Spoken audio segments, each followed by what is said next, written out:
Okay, so today I'm going to be talking about one of two rather large $10 million programs that are happening through La Trobe University that have to do with environmental water. And the first one I'm going to be talking about today, or the only one I should say, is what we affectionately call UCA, the Environmental Water Knowledge and Research Program. We do have another program, and this is also with the Wodonga campus, called LTIM, Long-Term Intervention Monitoring. It's another Commonwealth Environmental Water Program. So we have two really big programs that are being run through that particular campus, and I'm coordinating both of them.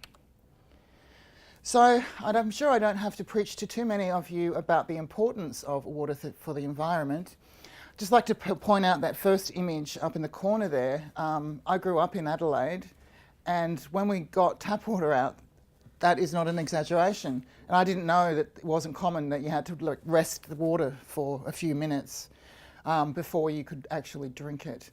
So that was quite an exciting experience. Why else are we talking about environmental water? You can see right here, this does not look like a healthy system.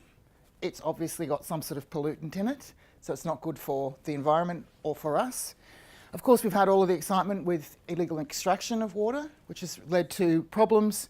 This is the Coorong, the mouth of the Murray, which at times has stopped flowing, which causes huge flow-on effects for communities, both human and biodiversity. So what is environmental water? This is the Commonwealth Government's definition.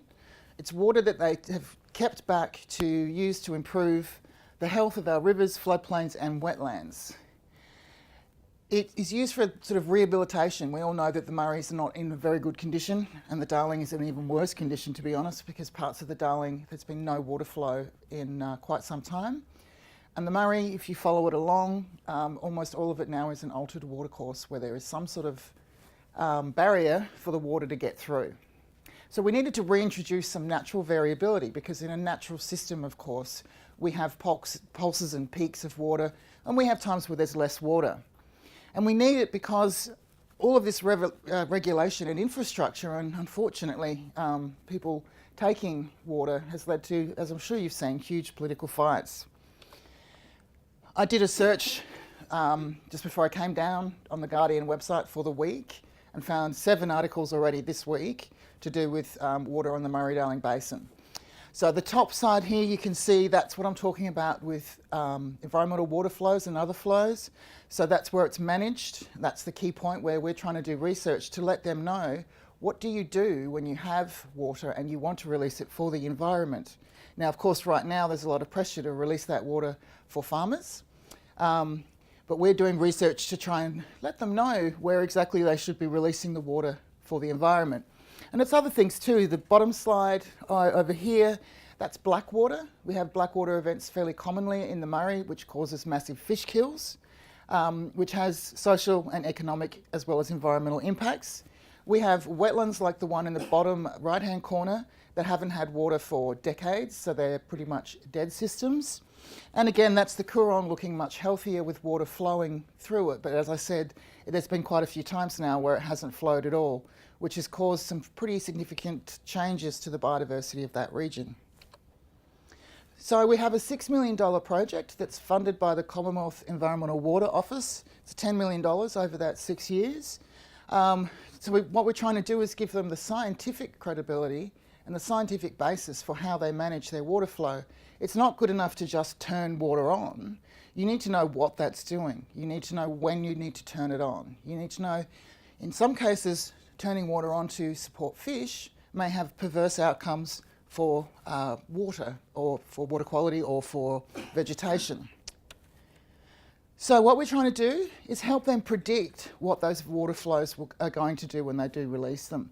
And we're developing tools, predictive tools and conceptual models to make sure that those watering regimes are delivering the best outcomes, so that when there is tension between environmental water and the other uses of water, the government can confidently say, no, we're using this for the best possible reason. And then, of course, they need to set some realistic objectives. Again, you can't just flush water down and hope that that will do what you want. So we need to look at management, and we need to build in some capability to look at climate change into the future.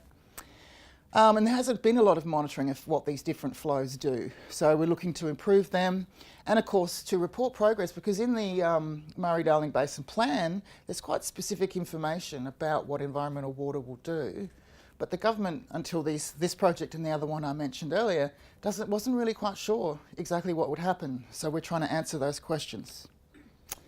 So to do that, we have 4 thematic areas that we're studying. And I'm just going to give you, being aware of 10 minutes, a very quick overview of a few of the things that we're doing. So we have a vegetation theme, and that's looking at different vegetation, wetland, riparian and other communities in 4 selected areas throughout the Murray-Darling Basin. And it's looking at all kinds of different things, and I'm showing you one teeny tiny experiment that was part of it, which was looking at root growth and how that is constrained by constant flooding. So often what happens is you'll get water being released, but it will be released in one huge block. So you get a constant flood. So the roots don't develop very well. So then you have vegetation that has 2 problems. The roots are shallow, so they can't access water when flow disappears. And they're shallow, so when floods come back, they tend to get uprooted. So what we found in just one simple experiment is that you need to get that, the correct period right. If you get it right, you can get 1 metre long stems, as you can see in that photo up there. That's quite a significant stem. But you need to have pulses of water and not continual water. And you get different responses from different species. So red gums, which are famously, river red gums, are very tolerant species, don't mind too much what you do to the water. But species like black box and other threatened communities will respond by having fairly significant dieback if the water flows aren't correct. We also study water birds, migratory water birds. The interesting thing about these guys, I just like this photo because it's courting of spoonbills, and I think it's rather gorgeous. Nothing to do with anything much really, but that's one of the things we're studying. So the water birds theme is studying what we call colonial water birds. So they nest in great big colonies, and obviously they need environmental water rather badly. And it's not just about breeding. You've still got to get your chicks through to fledging. You've still got to get them big enough to reproduce and come back into your community. So the pulses of water coming in and out can have a huge difference. And they're doing some pretty amazing things in the water bird theme. You can see this is one track of one adult straw-necked ibis. That's those guys in the corner there. And if I had another slide, which I don't, this is actually a flightway that all sorts of colonial water birds are using. And if we focus in on a different bird, we can see this particular guy, Elvis. He's a royal spoonbill. He's sticking just in this forested area, very strongly up there, visiting this open wetland, but staying away from forested sites. So we can start to get ideas of not only long distance travel, where the birds are flying over, and what habitat and roosting they need along the way, but also in a more localised area, we can start to say, well, the birds are using heavily wooded areas, a little bit of this open water, but they're not at all going into crop and farming land. So we know we need to protect these flightways, these pathways for these birds to keep them healthy and in the environment. We're also doing studies on fish throughout the Murray-Darling Basin. The little guy up there is a freshwater catfish. It's an endangered species, unfortunately. So we've been doing some research looking at pretty much what fish eat. Because it's one thing to have some nice healthy fish in there, and we can rear Murray cod in a farm and pop them in, and then fishermen have something. But a lot of other species are depending on microcrustaceans within the river. And what happens over here, we get a lovely big discharge of water. So we want to know what happens after that discharge. We want to know, not just in the main river channel, but in the anabranchs and the wetlands of the river. And so we can see in this one, right when that big pulse of water came out, it goes over the bank, which is somewhere about where this black line is, happily, fills the wetlands and the anabranchs into the main river channel as well. But what you get is a massive increase in crustacean diversity. And then that sort of starts to die off after that pulse of water. You end up at after a couple of months with the most crustaceans being in the anabranchs. So it's very hard to always get water into wetlands. You have to get significant overbank flow. which a lot of people don't like too much on their farm. They don't want their farm underwater. So it may be easier to manage the anabranchs, which are just little channels coming off the river, so that we have healthy places for our fish communities to grow and to reproduce. And then lastly, we're looking at it at a whole of ecosystem level. So it's a food web. So this is, again, I'm giving you the tiniest portions of rather large projects. This is another experiment, and I've called it What Affects Whom? So here we have zooplankton density, and then we have survival, and this is of the Murray cod, that little guy down there, which is a very important fish for a whole bunch of reasons. And if any of you have ever been to pubs throughout the Murray-Darling Basin, you've probably seen giant cod heads on the wall. So they're a very popular fish with recreational fishers, but they're also ecologically very important. And of course, as larvae, they start out eating zooplankton. And so what we've done is we have collected water from a couple of different areas in the Murray-Darling Basin and looked at, over time, the survival rate of Murray-Darling cod, looking at against zooplankton diversity. And what we can see, obviously, the more zooplankton you have and the more diverse it is, the higher the survival rate is, which seems fairly simple, and it is in some ways. But when you put it all together, these are the sorts of questions that we're really trying to answer. It's a much bigger picture than just a couple of birds here and a couple of fish there and a couple of microinvertebrates. What we're trying to say is, well, what are the optimal flows for the different taxa? And very importantly, if you're a manager, what are the critical refuge areas? Where are these animals going to breed? So this is water birds. They're breeding in a different place to the microinvertebrates that are important for fishes and others. What is the optimal time to release water? Quite often, water is released in summer because it's the best time and easiest time to do it. Is that the optimal time? Is that when animals are reproducing and active? In the case of fish, it might be. But these birds that are flying thousands of kilometres may need water at different times. All of this research too helps us understand how we can overcome issues like black water, which basically takes all of the oxygen out of the water and causes massive fish kills. When we do have black water events, environmental water can be used to overcome it. So basically we can send a pulse through the rivers that break up the black water. We can also start to look at and tease out what are the benefits to Australia of having environmental water flows. And what I'd really like to imagine is that in 5 years or so, people won't be questioning quite so much the need for environmental water, but indeed accepting that it's part of managing the Murray-Darling Basin. It's a massive collaborative project, and I haven't thanked everyone because I tried to do a slide with all possible authors and I came down to 8-point font and I had the whole slide full. So I've just given you a taste here, but I'd like to thank all of those people. It's a very large project, and if you'd, very hard to see that. I wore my Trobe red shirt, by the way. I was quite amazed by this template. If you'd like to find out more, there's a couple of links for you, or just get in touch with me. I'm Nikki Thurgate at the Wodonga campus. And that's me done. Thank you.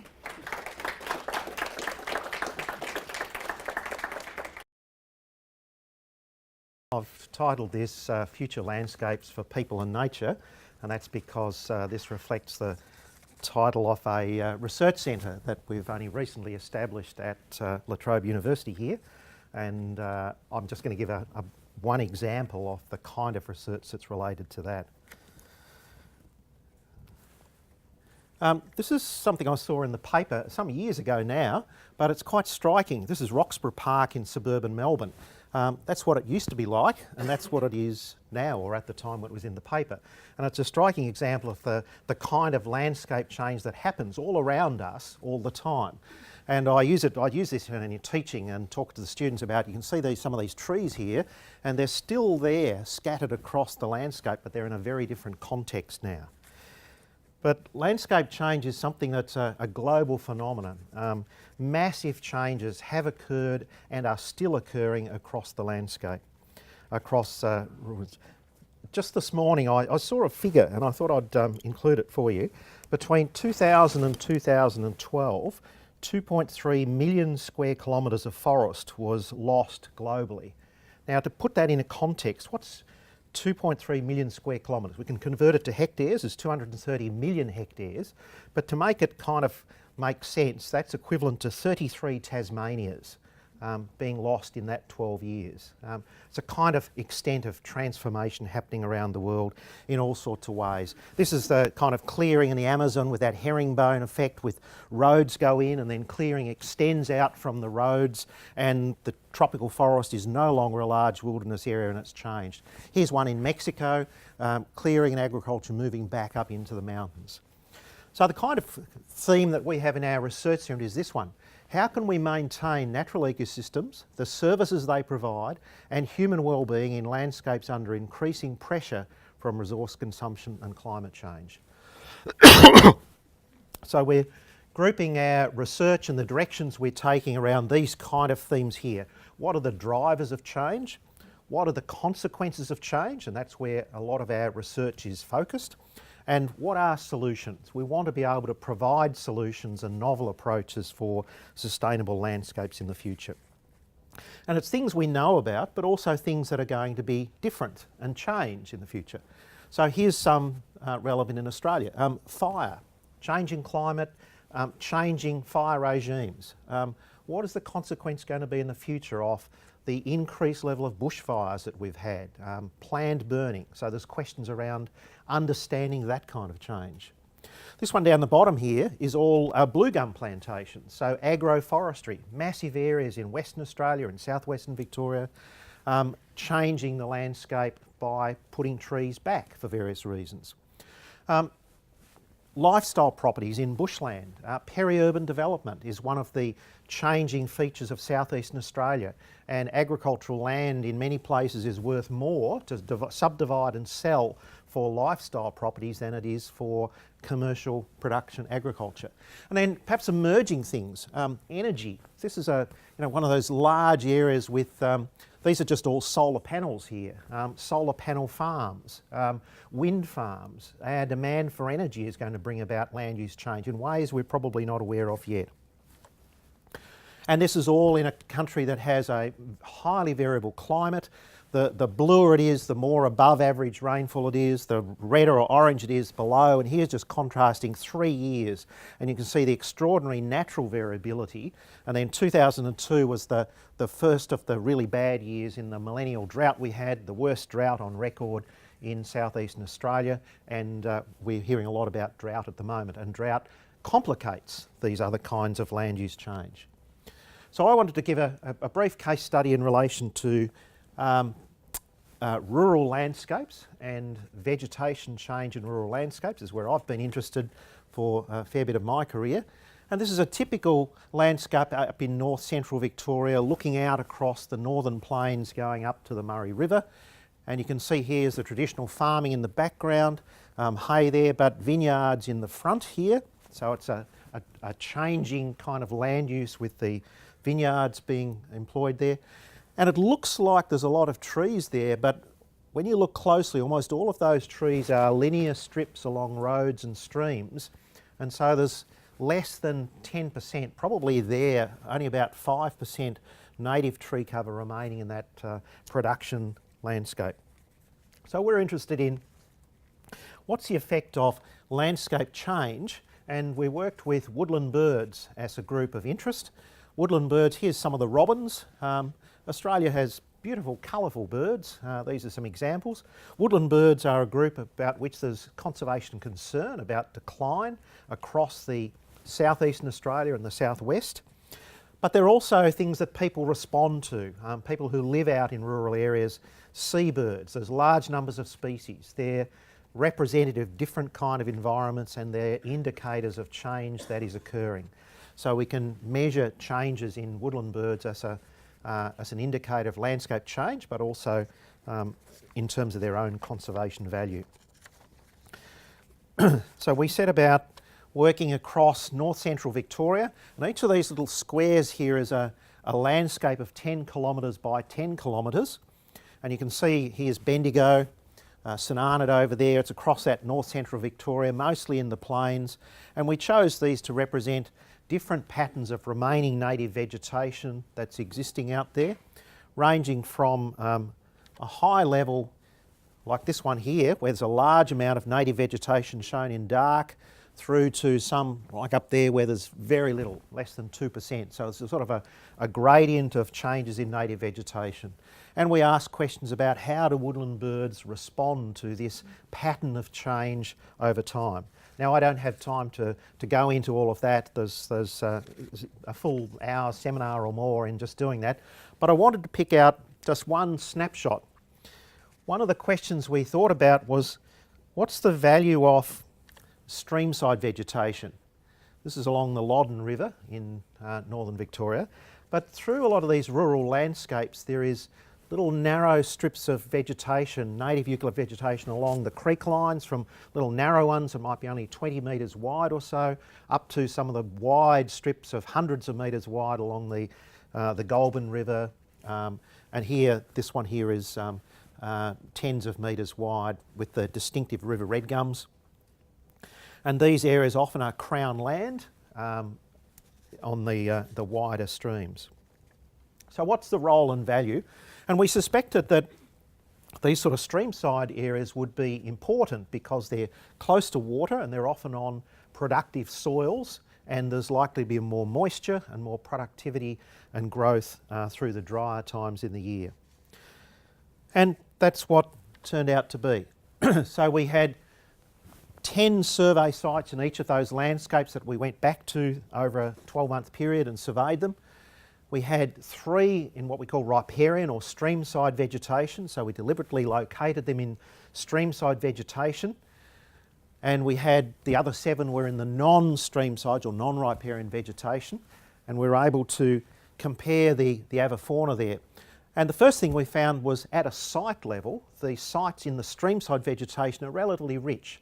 On average, about 1/3 more species per site than you get in some of the away from the riparian areas. They also have distinctive species, things like the sacred kingfisher and the brown tree creeper. Both of these use tree hollows, and there's lots of tree hollows along where these old river red gums are. But there's a distinctive bird community at these sites in streamside vegetation, so they're important for that alone. And there's also more stability. They tend to have a similar avifauna between this streamside and this streamside and this stream compared to the other types of non-riparian vegetation in the landscape. So as individual sites, they're important. But the bit that I find really exciting is their value in contributing to the wider landscape. So we're saying, what do they contribute to the whole of those 10 by 10 kilometre landscapes? And at each of these, or typically at riparian sites, there will be some bird species that don't occur at other sites or elsewhere in the landscape. We called them unique species, and this is a measure on here of the proportional increase for the whole of landscape avifauna from the riparian sites in that landscape.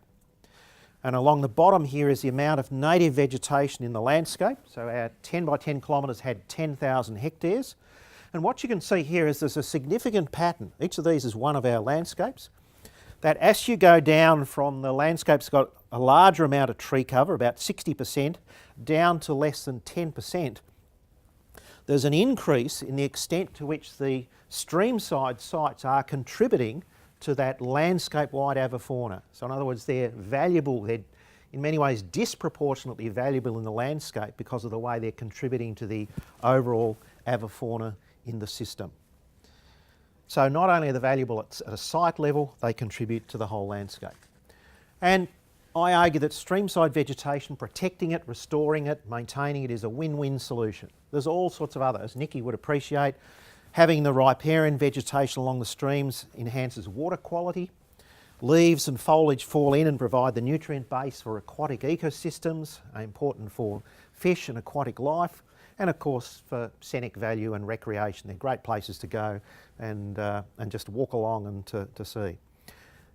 Importantly also, doing something about it is within the capability of individual landholders. They can protect streams on their property. It's very doable. We perhaps can't expect people to protect, 50 hectares or 200 hectares of native vegetation, but you can protect stream sites. land care groups can protect streamside vegetation. Catchment management authorities are doing this as well. And across Victoria, as you look around, you'll see, and going back to this original slide, can you see here these lines of trees here are examples where the land care group have been fencing off the gully lines coming down from the hill and revegetating this as part of their action, and in a way contributing in a positive way to landscapes of the future. So I'll leave it there as simply a case study of what can be done, what we can learn about change, and solutions for what can be done to make these better places for people and nature in the long term. Thanks, Ash. Okay. Hi everyone, my talk's going to be more depressing, I'm sorry. But you guys can come with me next time and sort them all out. Yeah. Okay, I'm about to tell you a story about a kingdom far, far away, literally. But I'm also going to argue that what happens in that kingdom has a direct bearing on the way that you're sitting in this room. Again, literally. Connecting you from this room to the faraway kingdom is the kind of contribution that history and the humanities more broadly can make to undoing our global environmental crisis. We can't change narratives we don't know. And if we don't change Ladak's story, both specifically and as a representative of a bigger Himalayan story, we're all in trouble. To get to this faraway kingdom, we need to shift our gaze just to our northwest, where half the world's population lives in South, Southeast, and East Asia. Much of this population depends on one watershed, the Greater Himalayan Watershed. Approximately, because population numbers this huge need to be approximate, 1.672 billion people live in the river valleys that flow from the Himalaya. And just as the Murray-Darling system supports more people than those who live in it, these river valleys contribute water and food to at least another 2 billion people. Much of the world's manufacturing is also concentrated in these valleys. There's a good chance that the chair you are sitting on was reproduced in the Great Himalayan Watershed. As I said, there's a literal connection between the way you're sitting here now and this kingdom. The largest rivers in the river system are, working east to west, the Yellow, Yangtze, Red, Mekong, Salween, Irrawaddy, Ganges in Australian, Brahmaputra and Indus. Even more intriguingly, and maybe scarily, are their clustered sources. Roughly 40% of these rivers' flows come from seasonal snow and ice melt on the Tibetan Plateau. And the changes that affect these headwaters have, therefore, a profound effect on the large populations downstream. The changes in Ladakh, in the headwaters of the Indus Valley, are in many ways representative of what is happening across the plateau. You can see the Indus Valley from space. It cuts a swathe through the Thar Desert that divides India and Pakistan. Agriculturally, the middle regions of the basin have been the most important. This area is called the Punjab, or Punjab, which means 5 rivers in Persian or Urdu. Punjab has been South Asia's breadbasket for millennia. The region to its north was traditionally more focused on trade and is now more important strategically. This includes the high-altitude valleys of Kashmir and Kabul, and above it, the culturally connected communities of Ladakh, Gilgit, Baltistan, and Western Tibet. The basin's population now stretches between 4 nation-states: China, the Tibetan region, Afghanistan, India, and Pakistan. Almost all of Pakistan's 208 million people live in the basin. Most of the rest of the basin's approximately 90 million people live in India. Partition and an unresolved border between China and India make it very hard for Google Maps to demarcate this area. The inaccessible terrain has also made it difficult for the region's nation-states to establish control on the ground. Indeed, they've only been able to do that really recently. This is the area of the upper Indus catchment that India claims it owns. This is the area that they actually control in purple. China controls the area in orange, and Pakistan controls the area in green. And even India-controlled Jammu and Kashmir, the state that we're looking at here, is fractious. Jammu is a large, relatively lowland, primarily Hindu city. Most of the population of Kashmir is located in capital Srinagar, and most Kashmiris are antagonistic towards the Indian state. Straddling the Indus River to Kashmir's north, Ladakh has always been an in-between land, a land of high passes, as its name suggests. All the Kashmiri uplands were once part of a larger Western Tibetan Buddhist polity. Slowly, the northern half of Ladakh, the regions now known as Gilgit and Baltistan, and the city of Kargil, converted to Shia Islam, and the region became somewhat fractured. Ladakh was incorporated into the princely state of Jammu and Kashmir in 1846 and the Indian state of Jammu and Kashmir in 1947. It still has a king though, so it's still a kingdom, and a distinct degree of autonomy. After the 1948 Pakistani invasion of Jammu and Kashmir, the line of control between the two countries was established just above Kargil. In the early 1960s, the Chinese built a road through the desolate region northeast of Ladakh called Aksai Chin, where it says China up there, which India claimed. This prompted a war between India and China that led to a further tightening of Ladakh's borders. What had been a major trading centre was transformed into an isolated outpost surrounded by contested international borders.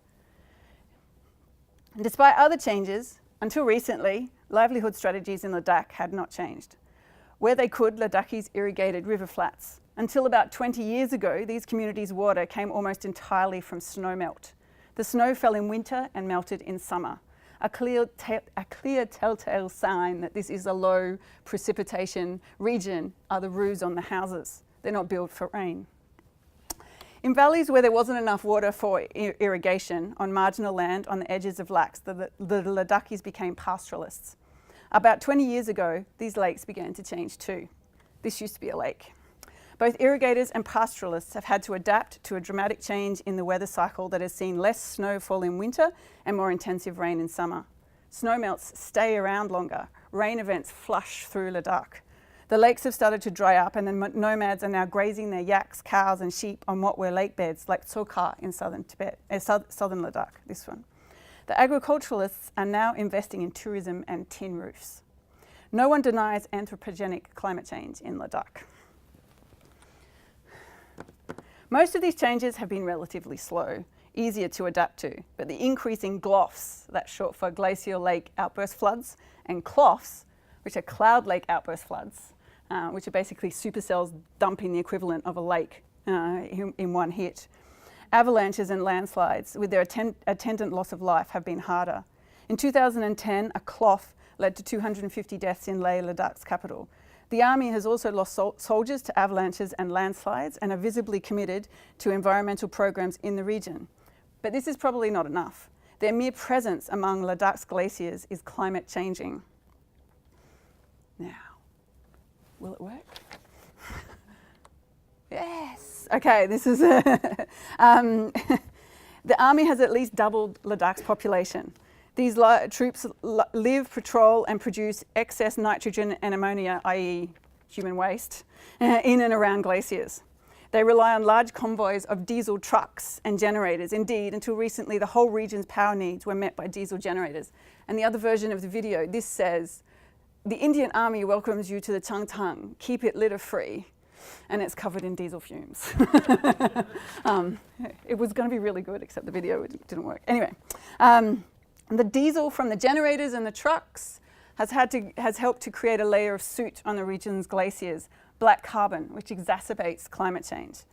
Recently, all three sides of the conflict, of the conflicted border, Pakistan, India, and China and Tibet, have all set up hydroelectric dams. They're all on the same river, but in different countries. One of these dams is it's working. is the Nimu Bazgu Dam near Alchi, which provides electricity to Leh and the Indian troops in the Indus Valley. There is no doubt that a hydroelectric dam is better for the area than an increase in diesel generators, but it doesn't reduce the ice cap's population burden, and given the region's changing climate, the dam's viability is in doubt. The central and local government seem to recognise the region's environmental fragility and have developed probably not strategic enough solar panel and bore water pump programs. But even here, Ladakh's environment can't get a break. One of the leaders in the social environment movement is a man named Sonam Wangchuk. Sonam Wangchuk had been instrumental in the development of the ice stupas, which you can see to the right. And this ice stupa project, which creates large ice stores in winter in the shape of Buddhist stupas. They then melt and produce water for the environment in the summer. But Sonam Wangchuk was so good at his job that Bollywood made a film about him. And this film became one of the highest grossing films of the noughties. It's called Three Idiots. It was released in 2008 and studied Amir Khan. See, in Tibet, in India, they don't seem to have that. They don't seem to care about. I don't know what it would be, India washing for ethnicity, proper ethnicity of actors in films. Three Idiots was India's discovery of Ladakh. Since then, tourism levels have increased by 300%. Ladakh, like the Tibetan plateau on the other side, is marketed as clean, simple land where tourists can find peace and happiness, or at least recreate a scene from a film like you can do here. You can enjoy to sit on Karina's scooty. A visit to Ladakh or Tibet enables Indians or Chinese to experience clean air and engage in rituals of ethno-nationalism, whereby their presence on the plateau represents a commercialized form of securitization. That was my anthropology sentence. All right, the tourists have also produced the last transformation of water on the plateau. Ladakh's melting glaciers can now be sampled in plastic bottles. The water, like the land, is marketed for its purity. The label in this photograph here reads, and I'm not making this up, and it's kind of creepy, so hang in there with me.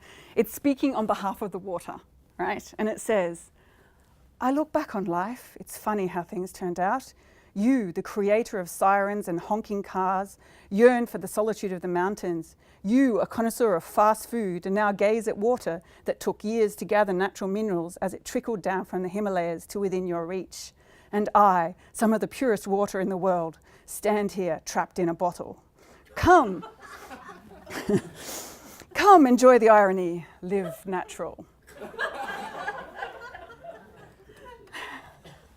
Irony on irony, the Ladakhi countryside is now covered in plastic, as well as diesel fumes. Actual Himalayan water contains increased levels of plastic, and the Indus River is the second largest emitter of plastic waste into our collective oceans.